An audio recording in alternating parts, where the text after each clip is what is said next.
Welcome to Thinking Like a Lawyer with your hosts Elie and Joe Patrice, talking about legal news and pop culture, all while thinking like a lawyer. Here on Legal Talk Network. Hello, welcome to another edition of Thinking Like a Lawyer. I'm Joe Patrice from Above the Law. With me, as per usual, is Elie Mistal. This is the worst country in the world. Somalia begs to differ, but I hear you. So we are back. It's a new year. We handed out all of our awards on our last show, and now we can begin boldly another year in the life of the law. Might be exciting. The last year. I mean, okay. So anyway, we ready to go? Are you going to complain about something that you haven't just incessantly bitched about for a long time, and even though you have no capacity to do anything about it? I mean, you understand how I'm stuck, right? Like, I kind of, the only thing worth complaining about is the only thing that anybody ever complains about anymore, because it's the only thing that's happening, right? Yeah, the weather. The weather. The pick play on the goal line for Clemson. No, the version of the complaint that I want to lodge today, I guess, is the only way of saying it, is particularly with who I would describe as candy-ass liberals who keep watching Donald Trump do bad things and kind of wait for the Constitution or the law to show up and save them like it's freaking Superman's gonna drop in and save the day. That's not how it's gonna happen. I am so sick of reading a news story and having some effing liberal tell me, well, is that constitutional? Of course it is. Of course it is. The Constitution is a short, flawed, slave-holding document. Of course it can be weaponized against us if it's put in the wrong hands, and it's being put in the wrong hands of Donald Trump and Mitch McConnell and Paul Ryan. Of course the Constitution. So yesterday, when we're recording this yesterday, the big thing was the emoluments clause, where Donald Trump is clearly going to get improper benefits while being president. That's absolutely going to happen. And people are like, oh, well, that's not constitutional. Of course it is. Of course it is. Actually read the freaking emoluments clause. Article 1, Section 9, read it. What does it say? It says basically Trump cannot be declared king of all England. Okay. But it doesn't really say anything about who can stay in his hotel or what foreign governments can funnel money through his fake charities. It doesn't say anything about that. The Constitution is not coming to save us. Okay. So, anywho, I think it does say a lot more about that. I think the question, which actually a very interesting question, is whether or not the emoluments clause, which I think it does suggest that you can't get bribes, whether or not profits that people do through your business, like to the extent that you end up with that money, is that kind of a form of bribe? And I think that's an interesting interpretive question, but I also... Trump, in his press conference, basically said, hey, everybody look at me. I was offered a $2 billion bribe and I didn't take it. That was interesting to just kind of volunteer when no one was asking for it. But yeah, I think that's the interpretive question that could be interesting. I don't know as though it's... like a lot of political things, I think that the political doctrine will keep anyone from ever actually litigating that issue, but that's the interesting angle on it. Anyway, so with that done, mercifully. Yeah, that's our bi-weekly look into the horribleness of my life. Anyway.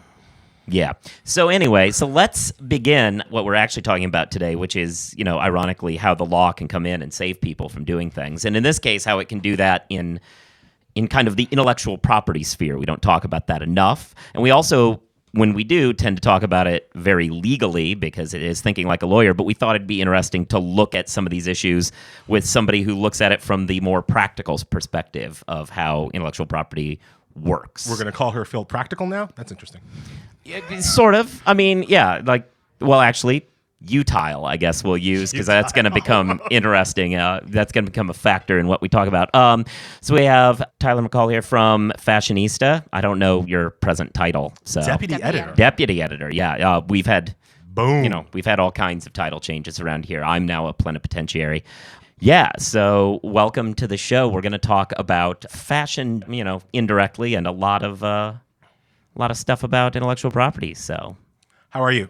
I'm, not as mad as you, but, all right. How are you? How do I look today? Because often, as regular listeners know, we start with some comments about whether or not I'm dressed for the podcast, because we like to make the point that, unlike most of our listeners, I am not required to look professional to do my job. But I tried for you today. So what would your assessment of my professional attire be? Notice the pants. You are wearing pants today, which is Boom. a huge relief. Boom.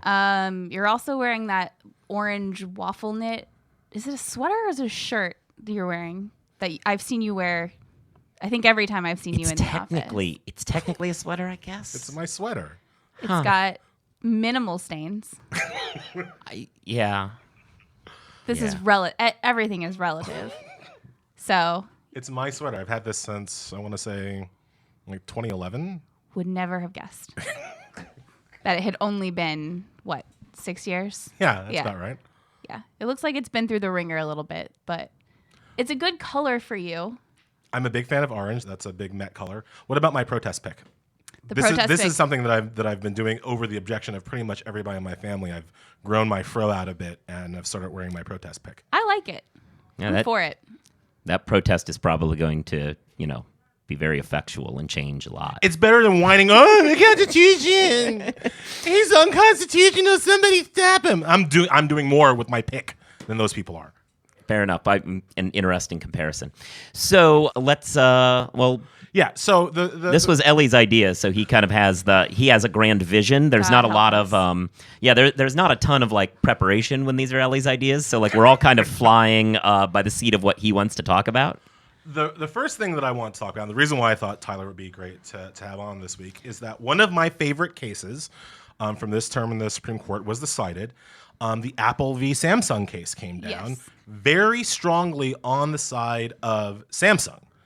So from my perspective, that's a ruling that says that decreases the amount of protection people have for design patents. If you're not totally aware of the issue, I'm not going to go through the whole thing here, but essentially Apple says that the way that it designed its phone, not just the utility of the phone, but the utility of the design of its phone, was entitled to robust protection equal to the entire profits of the Samsung phone, which had already been ruled to have copied the iPhone design, except for the whole not blowing up part. Lower courts agreed. The case went to the Supreme Court, and Apple, for one of the few times in their long litigation with Samsung, got smacked the hell down, where the courts basically did not give it the enhanced protection of its design patents. I think that's a problem. Yeah, I mean, from my perspective, I thought the decision was correct. I was actually shocked at how correct it was. The discussion is about, obviously, Apple makes a big deal out of saying how sleekly designed they are, and it's like this thin, clear, black monolith that came straight out of the beginning of 2001, and they say that decision to design a smart computer-based phone to look like that is their thing, and they have a design patent on it. And their position was, which I think most people would agree, indeed the court seems to largely agree, the difference is their position is that even though Samsung made a completely different product, the fact that it also happened to be thin, translucent, and reflective and black meant curved edges. With curved edges Big meant deal. that the entirety of every cent of sales of Samsung phones deserve to go to Apple, which seems like that can't possibly be the truth. So the court agreed with Joe's Neanderthal take on it, but a lot of people in your industry, Tyler, actually agreed with Apple. Yes. Where do you come down? So obviously with the caveat that I am not a lawyer. Congratulations. I've dated a few, which leads me to believe I'm smart and qualified enough to talk about this. But I spoke with Susan Scafidi, who runs the Fashion Law Institute. And the main problem in this case is that in America, fashion design has very few protections available to them. So Susan, in the past few years, has really taken to helping designers find the few protections that they do have and try and take advantage of them as much as possible. One of them includes this design patent situation. And now they sort of feel like, well, we might be screwed because there are so few things that deter people from knocking off designers. You might say, what's the big deal about that? It's their job. I mean, it's a creative industry. And for a lot of these companies, they're smaller companies. They don't have the rights of a Christian Louboutin or a Louis Vuitton or any of these people, a Chanel. I didn't know those were two different people, actually. But anyway. And, you're looking at, and a recent example of this is there's this shoe company called Brother Vellies. They produce in Africa. She's really bent on, her name's Aurora. She's really bent on making sure everything is produced ethically. She has this whole business acumen. And her shoes became popular. You would see them on Street Style or in magazine editorials. And they probably cost, I think, somewhere in the neighborhood of $600-700, which is, of course, expensive for a shoe, depending on who you're talking to. And Zara knocked them off for $50. That's a problem because not only have you knocked off her design as a small business owner, you've also totally removed any of the ethical aspect of the design as well. Right. I mean, that's obviously sort of an extreme example. You have designers like Alexander Wang seeking these design patents for other purposes, and he's a bigger business. But the idea is that I don't know if it's like puritanical, but America does not really see fashion as art in the same way that the Europeans do, or even some Asian cultures, Japan, for example. That's an interesting distinction. So you would put yourself on the side of generally more robust protections for design patents. Yes. And Joe, you would be against that because you think... Well, no, I think the issue is more definitional here. The difference between knocking off the design of the shoe and saying that a complex piece of machinery that has multiple different components, many of which are actually patented, can be completely invalidated by the infringement of one design patent, I thought was ridiculous. And I think that you can say they breached the design of it and they are liable for that, but that doesn't mean that the invention of chip X within it, all of that money isn't money that belongs to Samsung. And I think that's what that case was about. Obviously, fashion's in a different situation than that. Zara probably wasn't putting some completely different product within that design when they knocked it off. Like it was still a shoe at the end of the day, right? Right. And I Went think on your feet, it helped you walk. Yes. Right, and I think that's the real issue. Then why I don't think the Apple-Samsung case is a problem here, because I think that the court can still look at that knockoff and say things like, well, you derived all of your benefit from the fact that it's a knockoff. It's not that you had something else and you also borrowed this one design element and we'll only charge you for that infringement. Like the borrowing that design element was the whole knockoff, and that's why I don't think this probably applies. And I also think, obviously, this is where we have another level of disagreement, I think, legally, Ellie. I think that that's an instance where trade dress protection could easily be a thing, depending on how obvious it is as a marker that these shoes look this way because they come from her. I'm going to put this out there, and I have talked to Joe a little bit about this before, so I'm not as interested in his... I'm only as interested in his opinion as I usually am. Mm-hmm. Fair. But I'm much more interested in your opinion, so feel free to tweet at me what you think about this statement. I believe that it's possible to favor a robust protection of design patents, as I do, while holding trade dress in relative contempt. I think almost no protection should be given to trade dress restrictions. I think those are stupid more often than not, and I barely get them to begin with. But you want to go on and say that you go on, defend a red sole. That was somehow. Go ahead. Amazingly, that was the exact one I was going to go with, one of the right? dumbest thing. Right, because obviously It's that like means something. Yeah. In your industry, and Yes. and to the extent that it means that thing, it deserves protection. People knocking it off are stealing. That is not something that is design patentable. Just making it red is not sufficiently ingenuity to be a design patent. You know why? But it Because is there's absolutely no utility in painting the soles of your shoe red. well, It's just a stupid thing some people do. Well, right. I mean, design patents can't be utility anyway. Like they may have utility aspects to them, but to get even design patent protection, it must be stuff that is severable from being purely utilitarian. But I mean, that's why I think that trade dress has a value.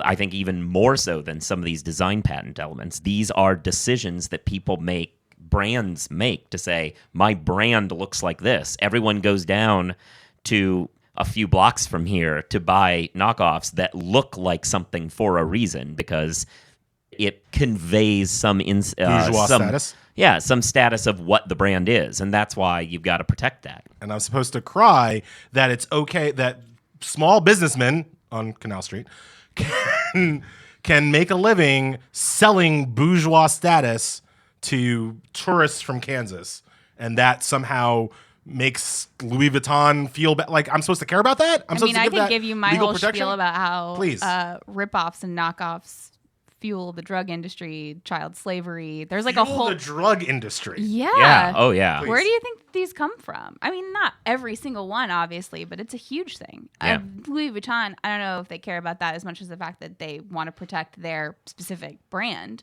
which is its own thing. But I mean, yeah, there's an argument to be made that it's morally reprehensible to buy a knockoff just because you want to look like you have a pair of Christian Louboutin shoes. That's a different argument than what you're talking about. It's morally reprehensible. That's fine. It's morally reprehensible to buy knockoff, but it's not morally reprehensible to charge $600 for a shoe. That's what you're going to come at me with, It's right? not the only shoe, right? How is it not morally reprehensible to charge the kinds of prices that we're talking about some of these high-end couture designers charge, right? $1,300 for a man purse. $600 for a fucking pair of high heels. Are you kidding me? That's a problem to me. And so if a slightly less economically secure person wants to look like they have that completely bougie status symbol, but they can get it for $60 on Canal Street, how is that the moral problem? I honestly have no clue where any of the consistency in your stances are. I mean, like, what the hell? I don't understand why people wanted to pay slightly less for the Samsung under that logic. Like, there's no purpose to any intellectual property rights under what you just said.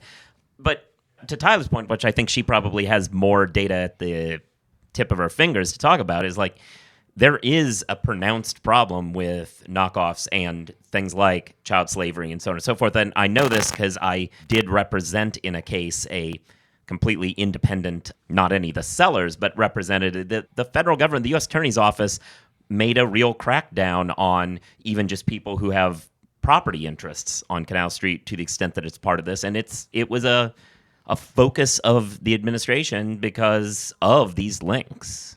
So you're saying you work for the man to kick storefronts off the street? Like, what are you saying? What was your... Yeah, because storefronts were participating in the child slavery movement, and yeah, we thought that was bad as a country. I know, like, when you talk about America's worst country ever, I think I like it slightly more than your one where you want children to be enslaved. To be clear, so that somebody in Kansas can have a cheaper bag. That's your stance. I do not support child slavery. I feel like that needs to be said at this point. Beyond the drug slavery aspect of it, why do you think trade dress deserves as much protection as it can get? Why should you be able to charge $700 for a pair of shoes? Now, depending on the designer, there's also a lot of material goods. The material quality is better, right? The design quality is better. The product is manufactured probably, I would imagine, not for everybody, but for some, in a more ethical way, which means you're paying fair wages to your workers, you're doing all this kind of stuff, right? And when you have that kind of stuff happening and you're charging that kind of premium, you want to have a reason to charge that kind of premium that is more obvious. So Christian Louboutin, obviously the easiest example of this, the red sole situation. There are people who buy it because there are other high quality heel shoe designers, right? There's like Manolo Blahnik, there's Jimmy Choo. People buy Louboutin because when you see that red sole, that means something. That says something about you. And in selling that, they want to protect that image. It's not really that different from Chanel doesn't want you to call a jacket in a review of another brand Chanel-esque. That's not obviously trade dress, but it's kind of in that same vein. They want to keep, this is what it means to be this brand, and we're going to charge you an insane amount of money sometimes for this stuff, but you're going to spend it because this is what it says. Now, if you want to argue about spending that kind of money, that's capitalism, baby. I would simply argue that, it does say something. It does say something about you. Yeah. If you're going to spend that money. It says something about me that I have my sweater.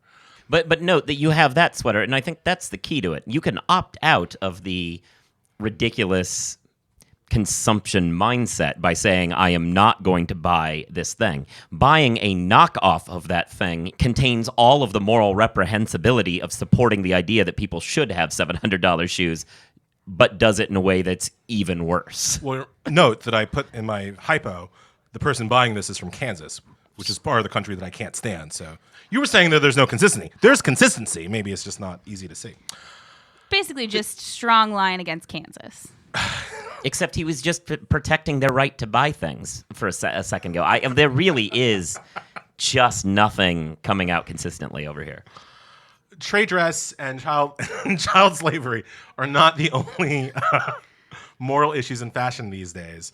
One of the big ones is kind of going back to where I started, how the fashion industry is going to deal with the fact that the world is a terrible place. Yes. Fashionista has taken a very interesting stand Yes. regarding Melania Trump and their coverage of her. Would you like to? Yes. We've spent, not the past 8 years, I would say, but a good chunk of the last administration covering Michelle Obama's wardrobe choices pretty extensively because she has done a lot for the American fashion industry, actually. From small brands to big name brands like J. Crew. She's launched designer careers. Jason Wu is a designer that she wore to the inauguration. And she's done so much that there's an active interest in what she wears. Melania Trump doesn't currently seem to have that kind of interest. She dresses well. I mean, she's worn some great designer goods. But to my knowledge, it's stuff that she buys off the rack that she on Canal Street? Picks. I am sure that she couldn't find Canal Street on a map. So we have just decided that unless she does something that is particularly newsworthy, what she chooses to wear to the inauguration, for example, will likely be newsworthy. We will not be covering her with the same kind of fervor that we covered Michelle Obama. Is that just because she's not, as you put it, making as much news within the industry? Is it also an effort? It's also because your effort to Donald Trump is a generally terrible human being. Any chance to not make him seem less terrible is one I think worth taking. High five. Thank you. I respect that. What do you think about, I mean, this issue came up in the Washington Post today. What do you think about actual fashion designers choosing or not choosing to dress Melania or Ivanka? Right. I mean, that's kind of, that's your right as a business person to choose who you do and don't dress. I think what will be more interesting is to see that I think she'll probably just continue buying stuff that she wants to wear. Right. And seeing how designers handle that will be more interesting to me. If she chooses to buy, let's just say, a Jason Wu gown for the inauguration for no reason other than the fact that Michelle Obama already did it. She kind of likes doing that. Yeah. And no, let's say what she you did does there. that. And, how do they respond to that? That's what I'm interested Do they in. promote the fact? Is it or- going to be which designers are promoting? She wore something from Dolce & Gabbana recently. One of the designers of that promoted that she wore it. That's more interesting to me than whether they choose to dress her or not, because historically speaking, until very recently, first ladies bought their dresses off the rack. That was part of what was discussed in the Washington Post When article. did that change? I don't know exactly when that changed. Certainly Michelle Obama, but like Jackie O bought stuff off the rack for the inauguration. I don't think that there's anything wrong with buying stuff off the rack. I think if you want to show support for American retailers, which are struggling a lot right now, that's a way that you could show support. I mean, there's different ways that you can do that. There's no one right way to support the American fashion industry. I mean, ultimately, the decision, if they came to somebody and the decision not to dress them, while there's, capitalist reasons why that's okay, ultimately there's the quandary where how is that any different than bakers not baking cakes for gay weddings? Sure, but it's also in the same line as, they can't get anyone to perform at the inauguration. Exactly. No, and that's the thing. And that's why, obviously, that particular aspect was such a delicate issue, was that you open up a can of worms when you go down these sorts of Right. people doing custom services rose. I completely disagree. I think that the baker who's not baking a cake for a gay wedding is, besides being kind of a dick, Right. Is denying services to American citizens based on immutable characteristics of their citizens. Yeah, Donald Trump is immutably a dick. No, he's not. See, that's right, and that's the difference, right? No, he's not. Like, Donald Trump could tomorrow choose to be less of a horrible human being. Melania Trump could choose to not have married a horrible human being. And if you're not working for them, you're not providing services for them. You're not providing services for them based directly on their public choices, not their private, genetic, whatever. Right. So I think there's a huge distinction. Right. No, obviously that is a distinction. I really was trying to set up the immutable characteristic thing, but you just outraged all over it. So, because I thought it was actually a pretty good little, but Yeah, you're still in the subtle. You're still in the subtle mocking of the Trumpkins. I'm not anywhere close to that. So, do you think that the industry's coverage, do you think that your website's coverage would have been very different had it gone the other way? Insofar as, do you think that you would have covered Bill Clinton's dress choices? You know, it's hard to say because there's never been a first gentleman. Is that what we would have called him? I guess it doesn't matter anymore. Bill Clinton, I don't think we would have called him that. I mean, we don't cover a lot of men's fashion in general, so that's difficult. I think it's probably fair to say we would have covered Hillary Clinton's choices. I think that would have been a very interesting thing. I was already interested in that. What does a woman wear to an inauguration?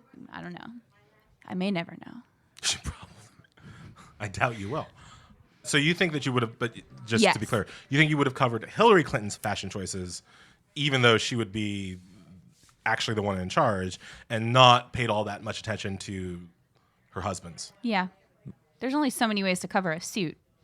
Yeah. Have you ever tried to write about a suit, like more than twice? I mean, in fairness, I think there's, no, obviously not.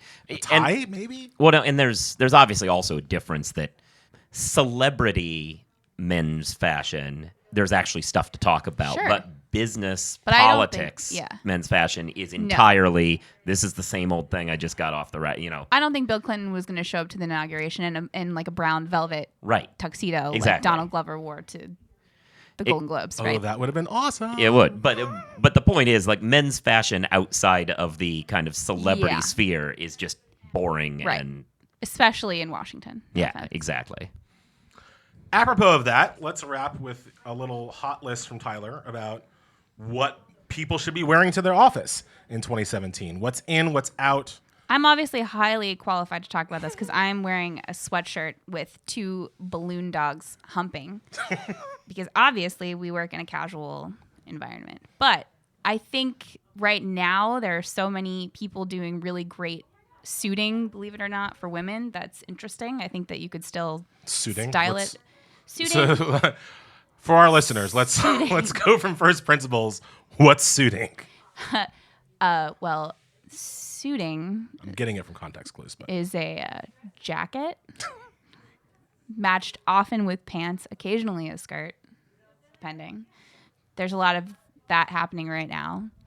I think what's been really great for me personally, because I hate wearing super high heels, is that low, chunky heels are pretty on trend right now, which means they're pretty easy to find, which is good because I think they look professional. I mean, again, I don't work at a bank, so like, what do I know about looking professional?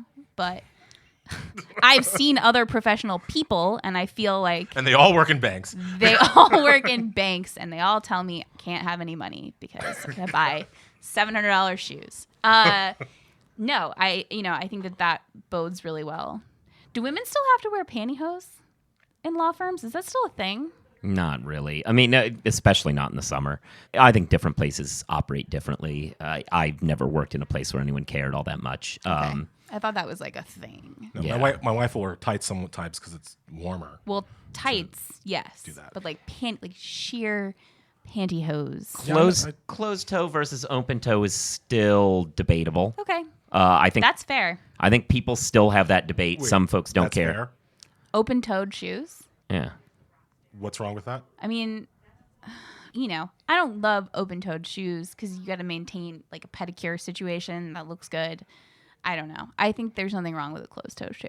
I like them. Are you that hot that your toes like need to be out in the world? Is it going to make that much of a difference? I don't know. I also hate Do you sandals. see what I wear to this office as soon as like frostbite is no longer a concern? Yes. Yes, but literally and mercifully, no one's talking about you as a model of what people should wear in a business setting. But on that subject, I have worked in places where that debate still rages, where people are like, well, of course open-toed is fine, and others are like, really? And that among the partnership. I do think it's weird that people think it's that big of a deal. Yeah. I just, in my own personal life, am anti-open-toe, but... And then for the men, is it finally time to rock the bolo tie? Why not? You know, when is it not time to rock the bolo tie? For someone who hates Kansas, Yeah, exactly. the bolo tie. Do you have one? Do you want to wear it? Do you have one? I don't know if you saw this. Matt Lauer has made it legally acceptable for men to wear chokers. I think it's always okay because a choker. Yeah, a choker. You On a didn't dude. see this? Yeah, that's like a thing now. Really? Yeah, ASOS is selling them for men. Chokers, but for men. It's not any different than chokers for women. They just slap a different label on it and charge less. Wow. That's not was a something- gender gap joke. That I'm Subtlety is not Thank you. not working over here. I'm still trying to get my mind around the concept. Like, why would I don't understand why women wear chokers, much less you're already wearing the effing tie. Like, how much more asphyxiation do you need in your workday? Don't kink shame people. God. Just don't. There's so much kink shaming going on in this country right now, and I just think we need less of it. On that, I've got nothing to follow that. I was just told not to kink shame. I'm done. Pick is back in the hair. Yeah. Fist raised. Yeah. I will find a way to overcome. Super. Thank you so much for walking us through this trip down the fashion industry and, by extension, intellectual property. Mainly it was a trip down Canal Street. Yes, mainly a trip down Canal Street. Yeah. So with that, thanks also for listening. If you aren't already subscribed to Thinking Like a Lawyer, you should totally do that because then more people will listen to it because you'll be giving us reviews and stars, and it's just a popular thing to do. You should tell people at kids' parties. It's a good conversation piece that you heard, somebody scream something about the law. Also, you can read Above the Law, which is where we're writing. You can read Fashionista, where Tyler's writing. You can follow people on Twitter and do all those sorts of things. Give us the Twitter addresses.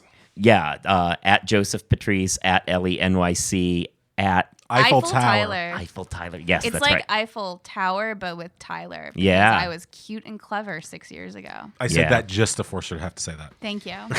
Yeah, and then with all of that, we'll talk to folks in the future. Don't kink shame. True. Don't do it. If you'd like more information about what you've heard today, please visit LegalTalkNetwork.com. You can also find us at AboveTheLaw.com, ATLRedline.com, iTunes, RSS, Twitter, and Facebook. The views expressed by the participants of this program are their own and do not represent the views of, nor are they endorsed by, Legal Talk Network, its officers, directors, employees, agents, representatives, shareholders, and subsidiaries. None of the content should be considered legal advice. As always, consult a lawyer.